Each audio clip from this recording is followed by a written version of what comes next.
नमस्कार मित्रों, राम श्रृंखला भाग 84 में आप सभी का स्वागत है।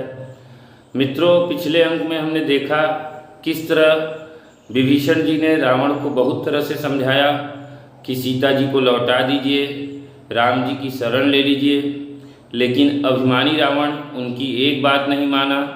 उल्टे विभीषण पर क्रोधित होकर उसने विभीषण को लात से ढकेल दिया और कहा कि जा तू भी राम के पास चला जा। इस पर विभीषण ने हाथ जोड़कर कहा कि आप पिता समान हैं, आपने भले ही मारा, लेकिन राम के शरण में जाने में ही आपका कल्याण है। लेकिन फिर भी मैं, अगर आप चाहते हैं कि मैं चला जाऊं, तो निश्चित रूप से मैं अब चला जाऊंगा। अब बाकी जो होगा वो प्रभु जाने। ऐसा कहकर विभीषण वहाँ से प्रभु श्री राम के पास चल देते हैं। वह समुद्र पार करके जहाँ प्रभु श्री राम का शिविर लगा होता है वहाँ पहुँचते हैं। जब वानरों ने देखा कि विभीषण जी आए हैं तो उनके मन में शंका हुई कि कहीं कोई यह भेद लेने तो नहीं आए हैं। वे सभी वानर तुरंत सुग्रीव के पास गए।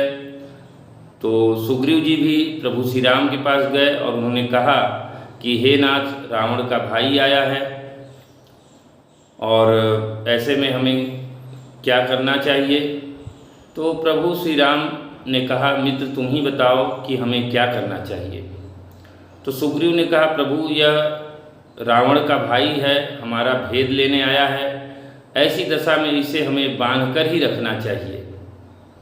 तब कृपालु दयालु प्रभु श्री राम सुग्रीव से कहते हैं, सखा नीति तुम नीकी विचारी, मम पन शरणागत भयहारी। हे मित्र, तुमने नीति तो अच्छी विचारी, परंतु मेरा प्रण तो है शरणागत के भय को हर लेना। श्री राम जी बोले, शरणागत कहूँ जे तजहीं, निज अनहित अनुमानी, ते नर पावर पाप में, तिन्हि बिलोकत हान। जो मनुष्य अपने अहित का अनुमान करके शरण में आए हुए का त्याग कर देते हैं, वे क्षुद्र हैं, पापमय हैं, उन्हें देखने से भी पाप लगता है। कोटि विप्र बध लागहि जाहू, आए शरण तजौं नहीं ताहू। सन्मुख होई जीव मोहि जबहि, जन्म कोटि अघ नासहि तबहि। जिसे करोड़ों ब्राह्मणों की हत्या लगी हो, शरण में आने पर मैं उसे भी नहीं त्यागता। जीव ज्यों ही मेरे सम्मुख होता है, त्यों ही उसके करोड़ों जन्मों के पाप नष्ट हो जाते हैं। पापवंत कर सहज सुभाऊ, भजनु मोर तेहि भाव न काऊ। जौं पै दुष्ट हृदय सोई होई, मोरे सन्मुख आव कि सोई। पापी का यह सहज स्वभाव होता है कि मेरा भजन उसे कभी नहीं सुहाता। यदि वह रावण का भाई निश्चय ही दुष्ट हृदय का होता तो क्या वह मेरे सन्मुख आ सकता था। निर्मल मन जन सो मोहि पावा, मोहि कपट छल छिद्र न भावा। जो मनुष्य निर्मल मन का होता है वही मुझे पाता है, मुझे कपट और छल छिद्र नहीं सुहाते। यदि उसे रावण ने भेद लेने को भेजा है, तब भी हे सुग्रीव, अपने को कुछ भी भय या हानि नहीं है, क्योंकि हे सखे, जगत में जितने भी राक्षस हैं, लक्ष्मण क्षण भर में उन सबको मार सकते हैं। और यदि वह भयभीत होकर मेरे शरण आया है तो मैं उसे प्राणों की तरह रखूँगा। श्री राम ने हंसकर कहा, दोनों ही स्थितियों में उसे ले आओ। तब अंगद और हनुमान सहित अन्य वानर गणों ने आदर सहित विभीषण को प्रभु श्री राम के पास पहुँचाया। मित्रों को आनंद का दान देने वाले दोनों भाइयों को विभीषण जी ने दूर से ही देखा। फिर शोभा के धाम श्री राम को देखकर वे पलक रोक कर ठिठक कर एकटक देखते ही रह गए। भगवान की विशाल भुजाएं हैं, लाल कमल के समान नेत्र हैं और शरणागत के भय का नाश करने वाला सांवला शरीर है। भगवान के स्वरूप को देखकर विभीषण जी के नेत्रों में प्रेमाश्रुओं का जल भर आया और शरीर अत्यंत पुलकित हो गया। फिर मन में धीरज धरकर उन्होंने कोमल वचन कहे, हे नाथ, मैं 10 मुख रावण का भाई हूँ। हे देवताओं के रक्षक, मेरा जन्म राक्षस कुल में हुआ है। मेरा तामसी शरीर है। स्वभाव से ही मुझे पाप प्रिय है। जैसे उल्लू को अंधकार पर सहज स्नेह होता है, मैं कानों से आपका सुयश सुनकर आया हूँ कि प्रभु भव जन्म मरण के भय का नाश करने वाले हैं। हे दुखियों के दुख दूर करने वाले और शरणागत को सुख देने वाले, हे रघुवीर, मेरी रक्षा कीजिए, मेरी रक्षा कीजिए, मेरी रक्षा कीजिए। कहकर विभीषण जी प्रभु श्री राम के चरणों पर लौट गए। प्रभु ने ऐसा उन्हें देखा तो वे अत्यंत हर्षित होकर तुरंत उठे। उन्होंने अपनी विशाल भुजाओं से पकड़कर उनको हृदय से लगा लिया। छोटे भाई लक्ष्मण जी सहित गले मिलकर उनको अपने पास बैठाकर श्री राम जी भक्तों के भय हरने वाले वचन बोले, हे लंकेश, परिवार सहित अपनी कुशल कहो। कहु लंकेश सहित परिवारा, कुशल कुठाहर बास तुम्हारा। प्रभु ने कहा, लंकेश, तुम्हारा निवास तो बुरी जगह पर है, किंतु फिर भी तुम धर्म का व्यवहार करने में निपुण हो। तुम्हें अनीति नहीं सुहाती। बरु भल बास नरक करता ता, दुष्ट संग जनी देई विधाता। हे नाथ, नरक में रहना वरम अच्छा है, परंतु विधाता दुष्ट का संग कभी न दें। विभीषण जी ने कहा, हे रघुनाथ जी, अब आपके चरणों का दर्शन कर कुशल से हूँ, जो आपने अपना सेवक जानकर मुझ पर दया की है। तब लगी कुशल न जीव कहूँ, सपने हूँ मन विश्राम। जब लगी भजत न राम कहूँ, शोक धाम तजी काम। तब तक जीव की कुशल नहीं है और न स्वप्न में भी उसके मन को शांति है, जब तक वह शोक के घर काम विषय कामना को छोड़कर श्री राम जी को नहीं भजता। अब लगी हृदय बसत खलनाना, लोभ मोह मच्छर मदमाना। जब लगी उड़ना बसत रघुनाथा, धरे चाप सायक कटिभाथा। लोभ मोह मत्सर मद और मान आदि अनेकों दुष्ट तभी तक हृदय में बसते हैं जब तक कि धनुष बाण और कमर में तरकस धारण किए हुए श्री रघुनाथ जी हृदय में नहीं बसते। ममता तरुण तमी अंधियारी, राग द्वेष उलूक सुखकारी। तब लगी बसती जीव मन माही, जब लगी प्रभु प्रताप रविनाही। ममतापूर्ण अंधेरी रात है जो राग द्वेष रूपी उल्लुओं को सुख देने वाली है। वह ममता रूपी रात्रि तभी तक जीव के मन में बसती है जब तक प्रभु आपका प्रताप रूपी सूर्य उदय नहीं होता। श्री राम जी, आपके चरणारविंद के दर्शन कर अब मैं कुशल से हूँ, मेरे भारी भय मिट गए। तुम कृपाल जा पर अनुकूला, ताहि न व्याप त्रिविध भवशूला। हे कृपालु, आप जिस पर अनुकूल होते हैं उसे तीनों प्रकार के भवशूल नहीं व्यापते। हे कृपा और सुख के पुंज श्री राम जी, मेरा अत्यंत असीम सौभाग्य है जो मैंने ब्रह्मा और शिव जी के द्वारा सेवित युगल चरण कमलों को अपने नेत्रों से देखा। श्री राम जी ने कहा, हे सखा सुनो, मैं तुम्हें अपना स्वभाव कहता हूँ जिसे काकभुषुंडी शिव जी और पार्वती जी भी जानती हैं। जो नर होई चराचर द्रोही, आवै सभय शरण तकी मोही। कोई मनुष्य संपूर्ण जड़ चेतन जगत का द्रोही हो, यदि वह भी भयभीत होकर मेरी शरण तक कर आ जाए, तजी मद मोह कपट छल नाना, करऊँ सध्यते ही साधु समाना।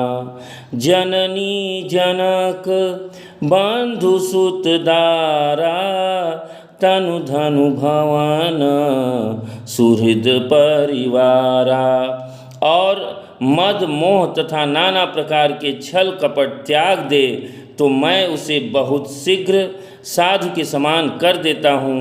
माता पिता भाई पुत्र स्त्री शरीर धन घर मित्र और परिवार सब कै ममता ताग बटोरी, मम पद मनहि बांधि बरि डोरी।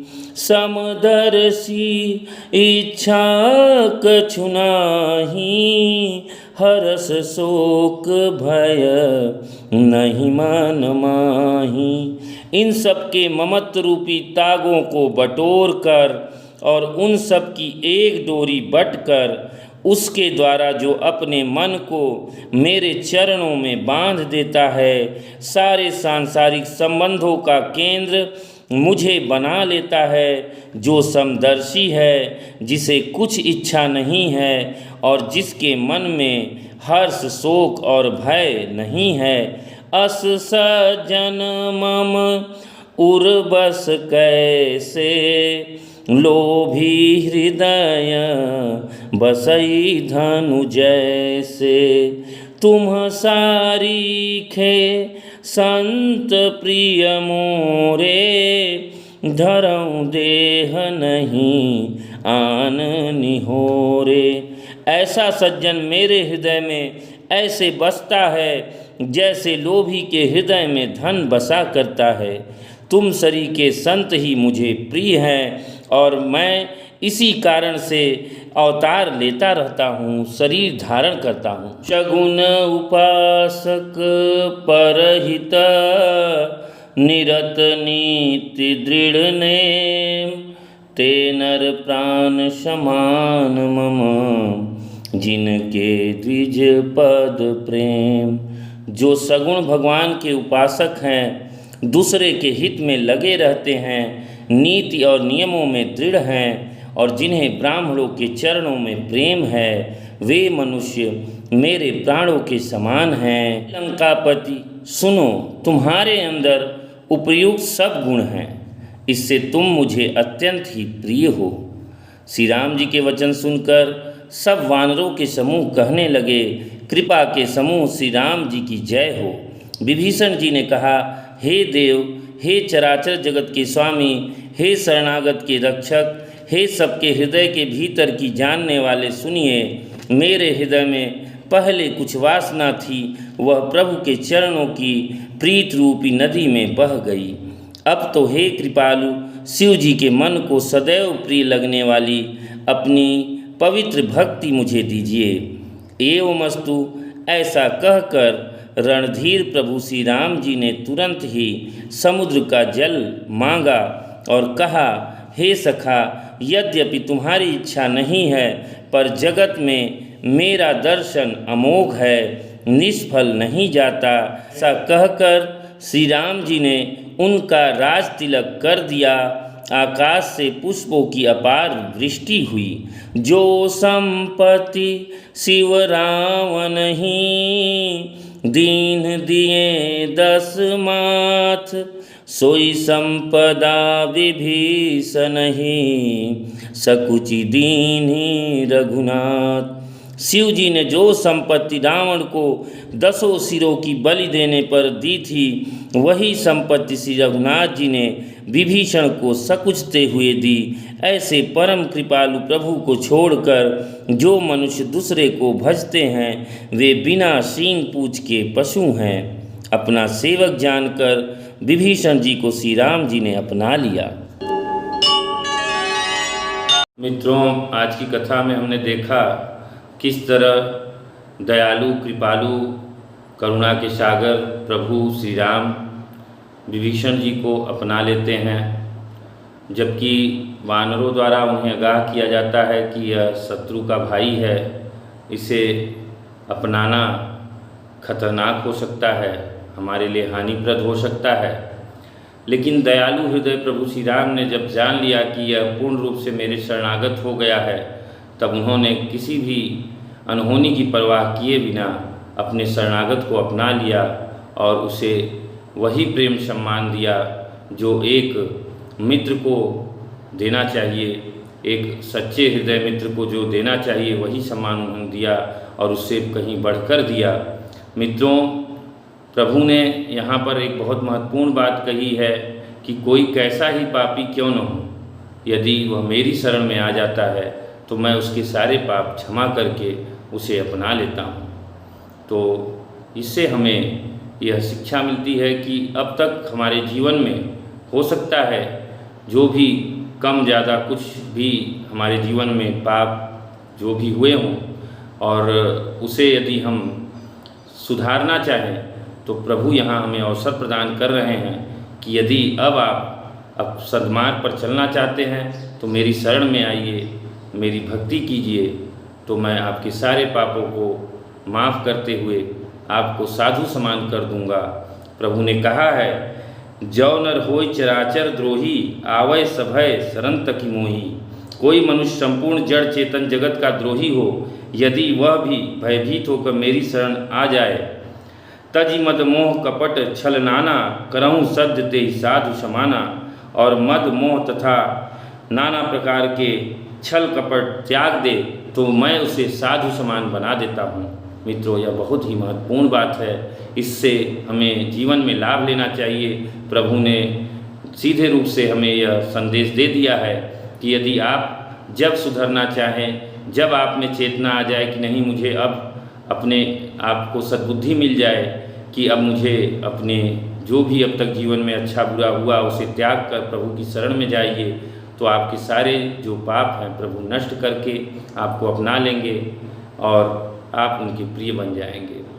और इसके अलावा प्रभु इतने कृपालु हैं कि विभीषण को उन्होंने लंकेश का दर्जा दिया और उनका राज्याभिषेक कर दिया। वहीं पर समुद्र का जल मंगाकर उन्होंने तुरंत उनका राज्याभिषेक किया और आगे चल के हम देखेंगे कि वे लंकाधिपति बनते भी हैं। जबकि प्रभु श्री राम लंका जीतते हैं, वे चाहे तो स्वयं लंकापति बनते, आगे चल के ऐसा आएगा, लेकिन उन्होंने अपने मित्र विभीषण को लंकापति बनाया। मतलब कि जो संपत शिव रावण ही दीन दिए 10 मात, सोई संपदा विभीषण ही सकुच दीन रघुनाथ। मतलब रघुनाथ जी ने जो संपत्ति रावण ने अपने 10 सिर को शिव जी को अर्पित करने के बाद प्राप्त की थी, वह संपत्ति अनायास ही प्रभु ने विभीषण को प्रदान कर दी। ऐसे कृपालु हैं हमारे प्रभु श्री राम, ऐसे दयालु हैं, ऐसे उदारवादी हैं, और ऐसे प्रभु को छोड़कर जो अन्यत्र कहीं बुद्धि को लगाए है, उससे बड़ा मूर्ख कौन हो सकता है। मित्रों, इन्हीं के साथ मैं अपनी वाणी को विराम देता हूँ।